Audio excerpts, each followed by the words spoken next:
La Edad Media o Medievo es un periodo histórico de Occidente que se desarrolló entre los siglos V y XV, comienza con la caída del Imperio Romano de Occidente en el año 476, y finaliza con el descubrimiento de América en 1492 o la caída del Imperio Bizantino en 1453.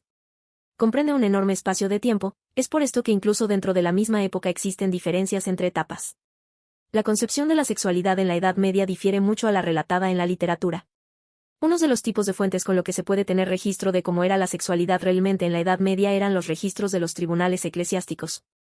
La Iglesia, durante la Edad Media, recogió la antorcha del Imperio Romano y siendo cristiana, judía o musulmana, aglutina tierras y gentes, convirtiéndose en un pilar fundamental para cualquier estado y sociedad. La Iglesia impone una visión teocéntrica del mundo, lo que le lleva a un control total de la vida cotidiana. En Europa Occidental la Iglesia era responsable de las leyes que afectaban a la moral personal.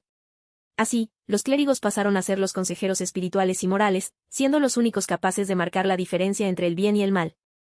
En términos generales, las fuentes disponibles son mayormente masculinas y eclesiásticas. El papel de la Iglesia ha sido totalmente represor con la sexualidad, siendo una forma de control social por el temor a Dios y, de paso, servir bien a gobernantes, fundamentalmente reyes y nobleza.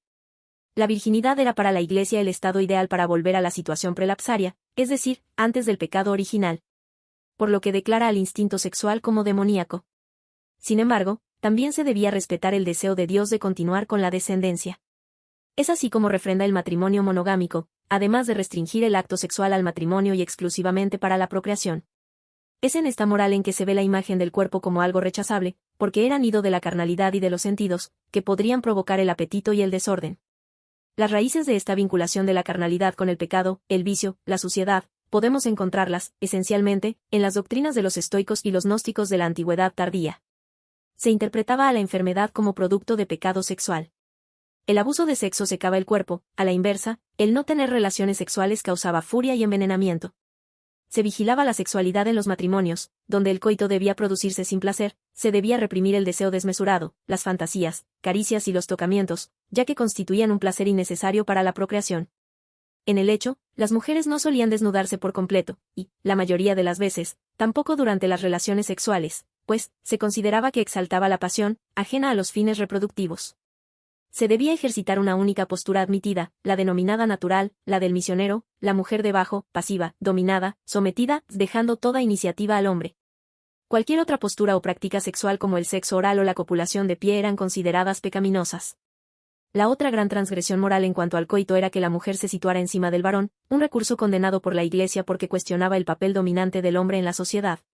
Se le atribuía a las posturas consideradas antinaturales la capacidad de producir deformidades en los descendientes.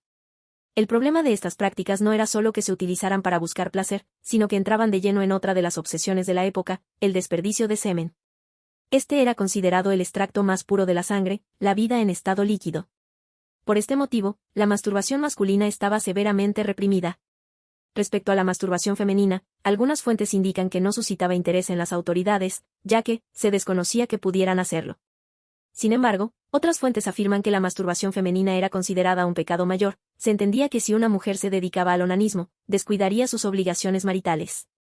Además, se prohibía tener relaciones sexuales los domingos porque era el día del Señor y también los días jueves y viernes, días de preparación para la comunión. Había 3 largos periodos de abstinencia, la Cuaresma, antes de Navidad y antes de las fiestas de Pentecostés, además de días de celebración a santos, pero había una elevada tasa de natalidad.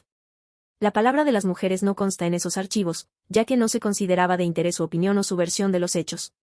La mujer, mater, se relacionó con la materia y el hombre, el vir, con virtus. Se aceptó a la mujer como necesaria para la procreación, pero se la consideró menos beneficiosa como compañera que un hombre. Perduró a través de Santo Tomás la idea de Aristóteles de la mujer como ser defectuoso, como hombre imperfecto. La idea de la mujer como una creación fallida, únicamente se consideraba anatómicamente complementaria del hombre. La Iglesia jugó un papel clave mediante la construcción de 2 figuras fuertes para identificar a las mujeres, Eva, creada a partir de la costilla de Adán, quien provocó la expulsión de ambos del paraíso, y María, quien representa la virginidad, castidad y abnegación como esposa y madre. Se concibe entonces un conjunto de características propias de las mujeres: casta, prudente, trabajadora, honrada, callada, obediente y hermosa.